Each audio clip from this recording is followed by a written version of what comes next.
Peter Tupta ta' 49 sena, Anton Triscik ta' 47 sena u Adam Mazurkovic ta' 22 sena, it-tlieta mill-iSlovakkja wieġbu mhux ħatja, meta fil-Qorti ġew mixlija li ssekwestraw raġel Slovakk u żammewh kontra l-volontà tiegħu għal tul ta' ħin. Huma ġew akkużati wkoll li serqu minn fuq persuna, ikkawżaw biża' fuq il-vittma, tefgħu l-ħajja ta' persuna fil-periklu u nsolentaw persuna. Fil-Qorti l-ispettur Jessica Bezzina spjegat l-Ħamis li għadda daħal rapport li kien hemm argument f'Taslima ħdejn stabbiliment magħruf. Meta l-pulizija marru fuq il-post sabu 4 irġiel ta' nazzjonalità Slovakka u wieħed minnhom kien taħt xokk. Jidher li dan tal-aħħar l-allegat vittma beda jgħajjat tal-lajjut u jgħid li 3 akkużati serquh.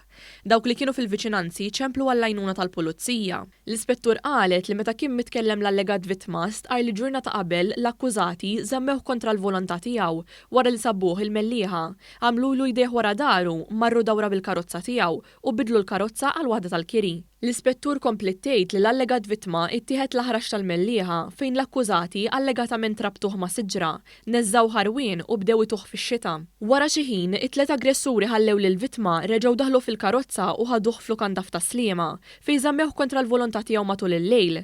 Il-vittma irnexxielu jaħrab biex isejjaħ għall-għajnuna. Huwa mifhum li l-akkużati ġew Malta apposta biex isibu lill-vittma għax kellu xi dejn magħhom. L-imputati qalu li huma ġew vaganza f'Malta u nsertaw lill-vittma b'kombinazzjoni.